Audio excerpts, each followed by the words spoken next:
December 1944. The war in Europe seems all but over. The Allies have pushed the German army back to its borders, and optimism fills the ranks of soldiers across France and Belgium. Yet deep within the dense Ardennes forest, Hitler plots a bold and desperate plan that could alter the course of the war. He calls it Wacht am Rhein, Watch on the Rhine, a massive counteroffensive aimed at splitting the Allied forces, seizing the vital port of Antwerp, and forcing a negotiated peace on his terms. His generals are skeptical, warning that the Ardennes is a poor choice for a winter offensive. The terrain is rough, the roads narrow and frozen, and his troops are exhausted from years of fighting. But Hitler, driven by pride and desperation, ignores their concerns and orders the attack to begin in mid-December. The night of December 15th is eerily quiet. Snow blankets the forest floor, muffling footsteps and masking movements. In the early hours of December 16th, German artillery breaks the silence. Hundreds of guns roar in unison, shaking the ground and sending plumes of smoke into the icy sky. The sound echoes through the valleys, waking American units that had believed this sector to be calm and uneventful. Young, inexperienced soldiers scramble to their positions, bewildered and frightened as the first shells land. Snow and debris fly through the air. Tanks emerge from the mist, roaring like steel monsters, their treads crushing frozen trees and earth alike. American commanders attempt to organize a response, but the Germans have achieved total surprise. Panzer divisions, supported by mechanized infantry and artillery, move swiftly through the Ardennes, cutting off retreating American units and sowing confusion along the front. Roads, narrow and winding, become choke points where vehicles pile up, some abandoned under enemy fire, others bogged in ice and snow.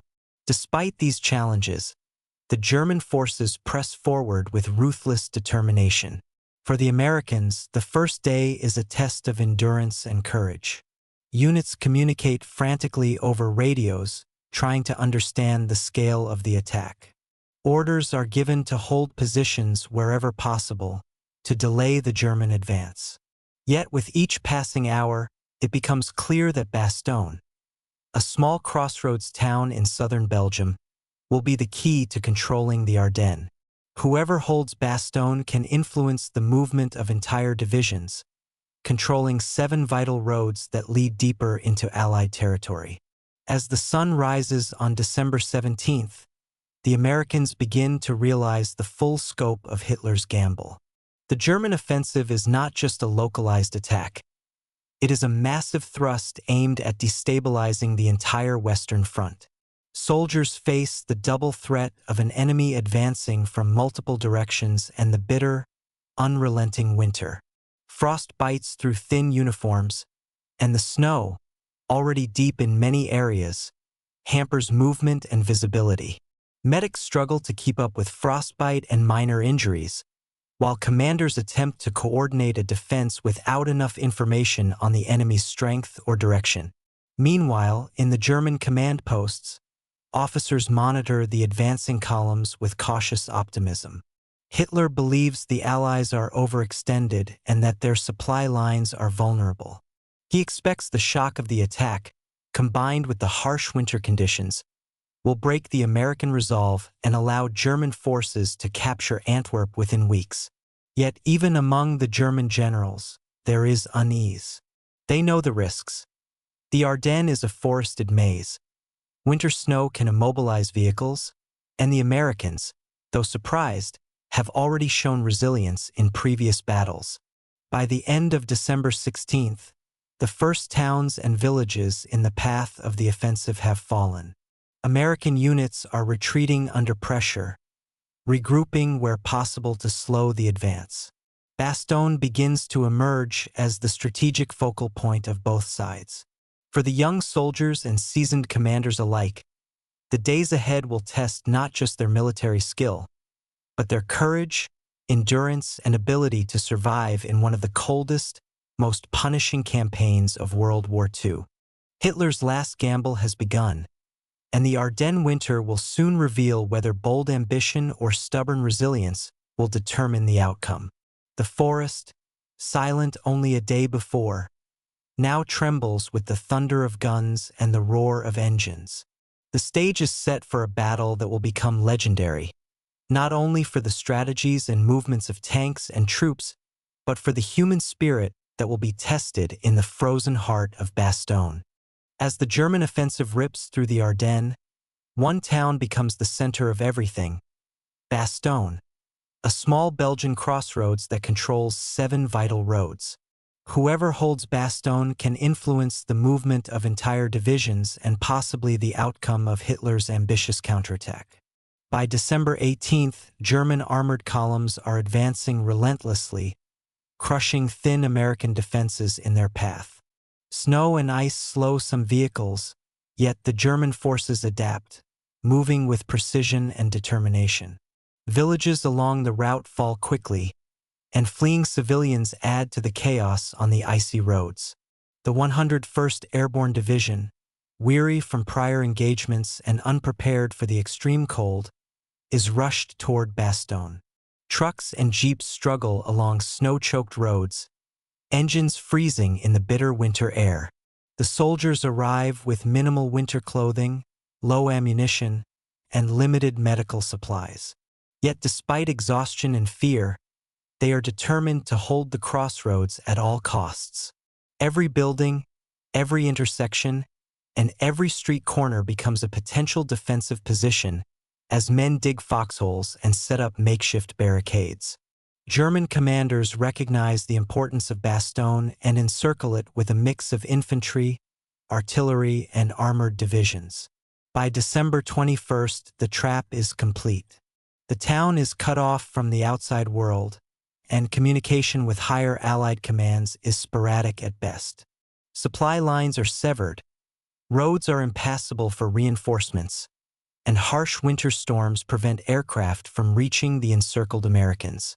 Inside the snowbound town, 11,000 men prepare for a siege unlike any they have experienced before. For the American soldiers, morale is both a weapon and a challenge. They know surrender is an option, but retreat is impossible. Barracks and cellars are converted into field hospitals, supply depots, and command posts. Engineers rig barbed wire and obstacles, while artillery observers risk exposure to spot enemy movements. The men scavenge what little food remains, melting snow for water, rationing what they have for the days ahead. Every decision carries life or death consequences, as German shells pound the town and patrols probe for weaknesses in the defenses. Meanwhile, German forces prepare for the final push. Commanders send repeated messages demanding surrender, confident that hunger, cold, and encirclement will force the Americans to capitulate. Yet the 101st Airborne, reinforced by elements of the 10th Armored Division, refuses to yield. Commanders issue orders calmly and firmly, emphasizing discipline and resilience. Soldiers respond with quiet determination, improvising defenses, sharing scarce supplies, and bolstering each other's spirits. The morale of the men becomes a key weapon in the coming battle, as much as any gun or tank. By the end of December 21st, Bastogne has become a symbol of resistance. The crossroads town, battered and surrounded, holds firm despite being cut off from the world. Snowdrifts block streets, smoke rises from burning buildings, and distant explosions echo through the valley. Yet inside, the soldiers of the 101st Airborne maintain their positions, ready to fight for every inch of ground. Their bravery and endurance will soon be tested as the Germans prepare for relentless attacks, and the world watches to see if Hitler's last gamble will succeed, or if Bastogne will prove that courage, unity, and determination can withstand even the harshest winter and the mightiest army. By December 22nd, Bastogne is completely encircled. The town, once quiet and strategic, is now a fortress under siege, surrounded by German forces pressing from all directions.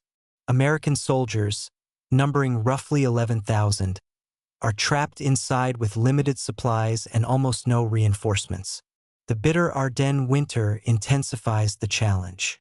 Temperatures plunge far below zero, snow covers the streets and fields, and icy winds cut through uniforms, gnawing at flesh exposed to the elements.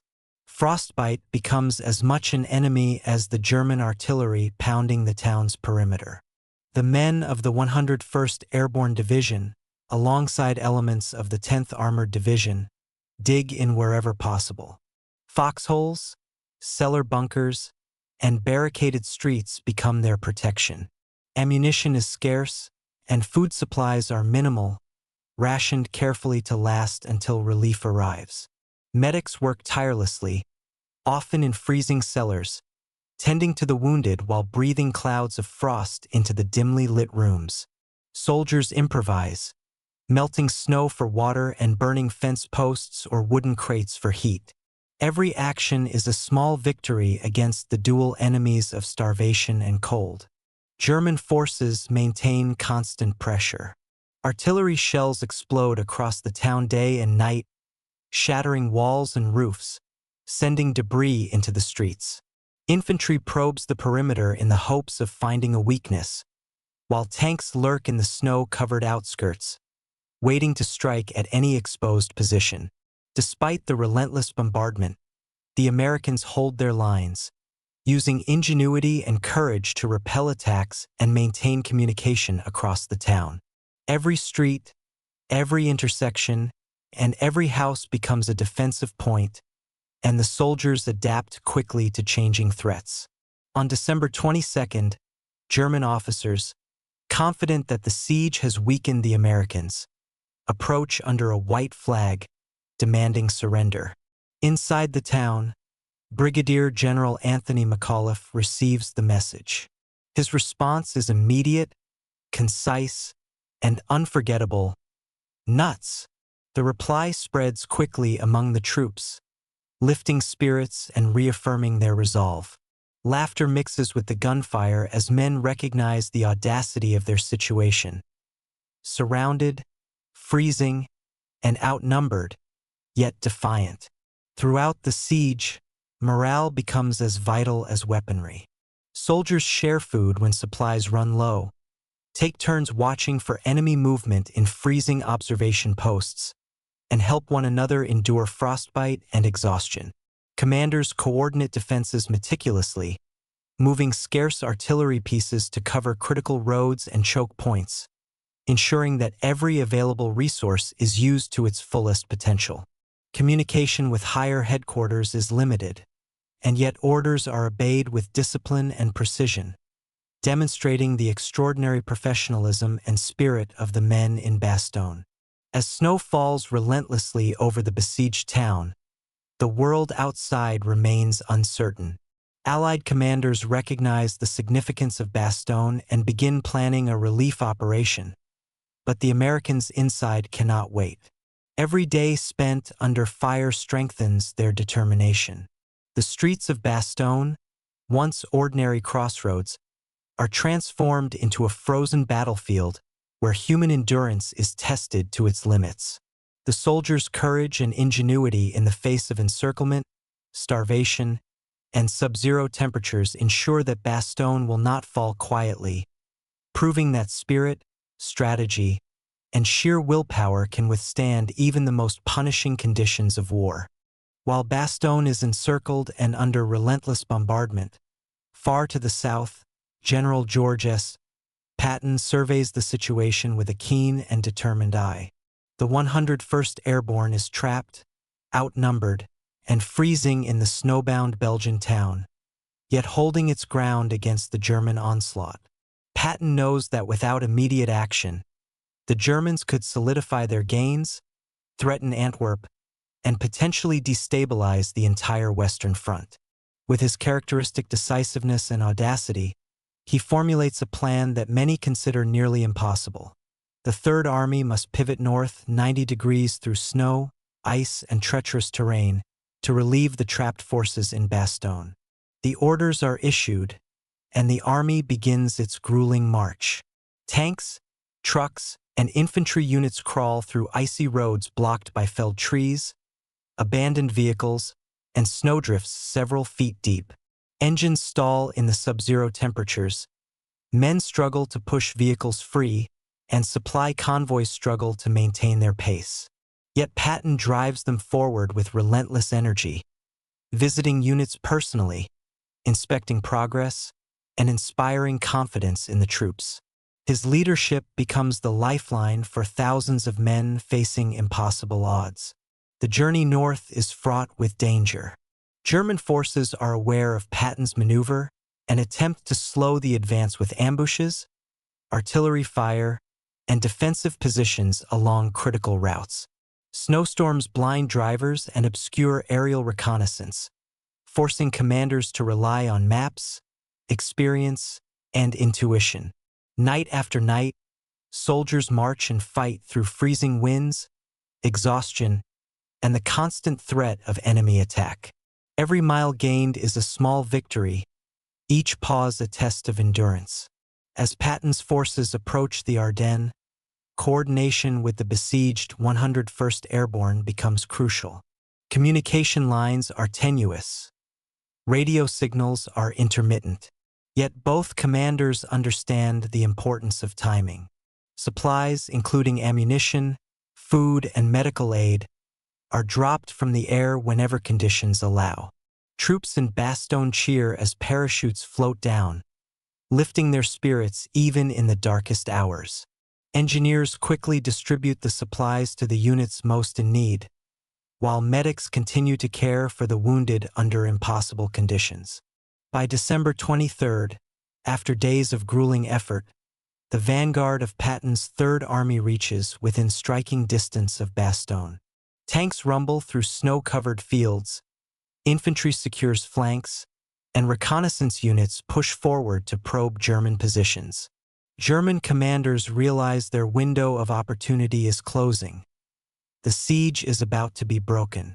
The encircled Americans, already inspired by McAuliffe's defiance, now glimpse hope on the horizon. Patton's gamble, moving a massive army through snow, ice, and enemy territory at breakneck speed, begins to pay off. The coordination of movement, artillery, and aerial resupply demonstrates the ingenuity and audacity of Allied command. Soldiers in Bastogne, freezing and exhausted, hold their positions with renewed determination, knowing that relief is imminent.